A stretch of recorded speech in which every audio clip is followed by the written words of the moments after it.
Assalamualaikum semuanya.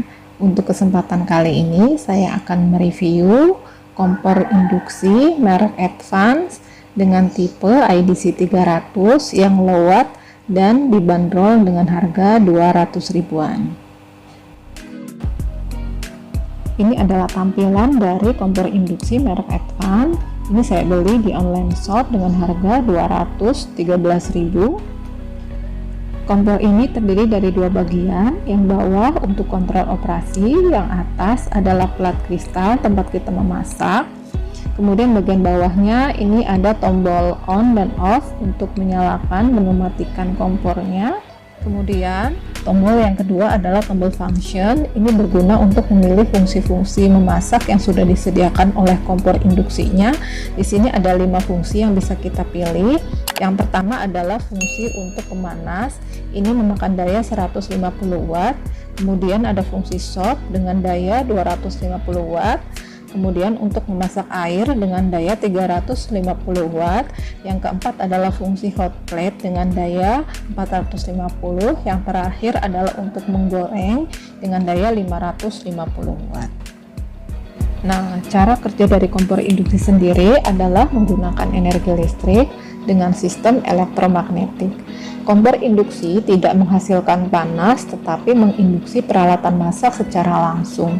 Karena kompor induksi menggunakan sistem elektromagnetik, jadi peralatan masak yang dapat digunakan pada kompor induksi adalah yang berbahan stainless, besi atau enamel, atau semua peralatan masak yang bisa ditempeli oleh magnet. Sekarang kita akan coba peralatan masak yang bisa dan tidak bisa digunakan pada kompor induksi. Pastikan kompornya sudah tersambung dengan listrik. Yang pertama, saya akan gunakan panci berbahan dasar stainless. Letakkan di tengah plate, kemudian tekan tombol on, kemudian tombol fungsi.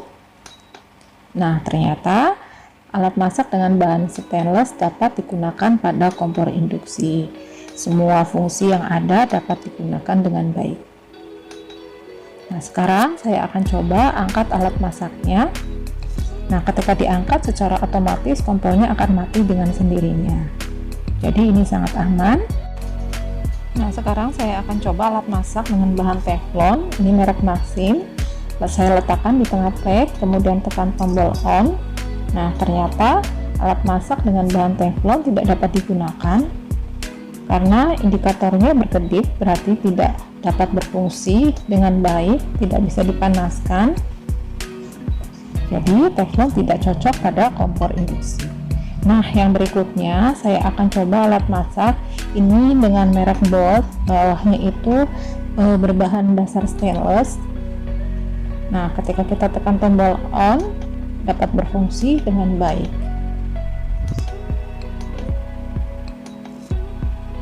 Nah, jadi alat masak ini cocok pada kompor induksi.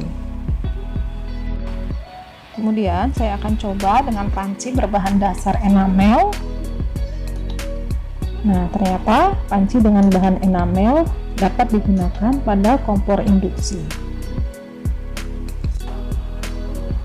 Nah, sekarang saya akan mencoba untuk memasak 1 liter air menggunakan kompor induksi. Saya gunakan fungsi untuk memasak air, berarti menggunakan daya 350 watt. Kita akan lihat berapa lama air dapat mendidih ketika dimasak menggunakan kompor induksi. Nah, ini di menit ke-7 air sudah mulai mengeluarkan asap dan mulai bergelembung. Kalau teman-teman ingin cepat, teman-teman bisa gunakan daya yang lebih tinggi atau yang paling tinggi, yaitu pada fungsi untuk menggoreng dengan daya 550 watt. Jadi biar lebih cepat mendidihnya. Nah, ini airnya sudah mulai bergejolak, sudah mulai mendidih. Nah, berarti air sudah mendidih dengan sempurna di menit ke-15. Sekarang saya akan mencoba untuk menggoreng telur. Kita siapkan alat masaknya terlebih dahulu. Nah, untuk alat masak sendiri yang direkomendasikan untuk kompor induksi ini adalah yang berdiameter 14 sampai 22 cm dengan beban maksimal 6 kg. Sekarang kita akan pilih fungsi memasak untuk menggoreng dengan watt 550 watt, berarti ini dayanya yang paling besar. Kemudian kita akan masukkan margarin, kita lelehkan terlebih dahulu, dan ini sudah meleleh, jadi panasnya ini lumayan cepat karena menggunakan daya yang paling besar. Untuk alat masak sendiri yang cocok digunakan pada kompor induksi adalah yang beralas datar. Jadi untuk alat masak yang alasnya cekung atau mempunyai kaki itu tidak cocok digunakan pada kompor induksi karena nanti pemanasannya tidak maksimal. Nah, setelah margarinnya meleleh, kita akan masukkan telurnya.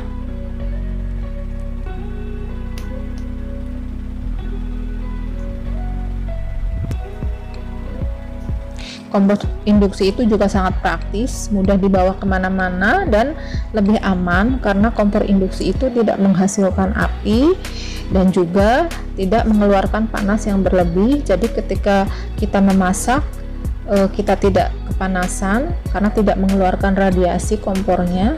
Jadi yang dipanaskan hanya alat masaknya, dan sekeliling dari kompornya pun aman untuk dipegang. Jadi tidak panas sama sekali, hanya alat masaknya yang panas. Untuk teman-teman di rumah yang takut mengganti gas ketika kompor gas di rumah habis, kompor induksi ini sangat cocok dijadikan alternatif sebagai pengganti kompor gas, atau bisa juga dijadikan cadangan ketika sewaktu-waktu kompor gas di rumah habis.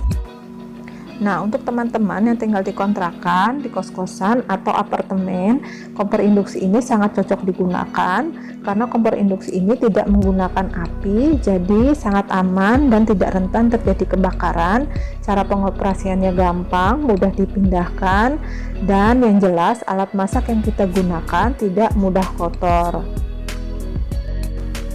Untuk kompor induksi merek Advance ini mempunyai garansi selama 1 tahun.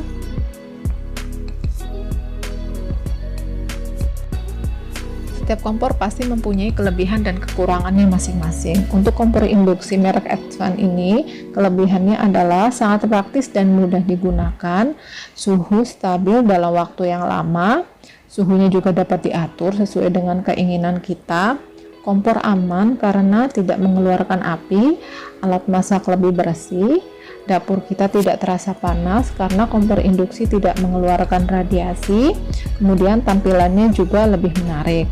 Nah, untuk kekurangannya sendiri, kompor induksi itu tidak semua alat masak dapat digunakan pada kompor induksi, hanya yang berbahan khusus yang tadi sudah disebutkan di depan, dan sangat tergantung dengan listrik.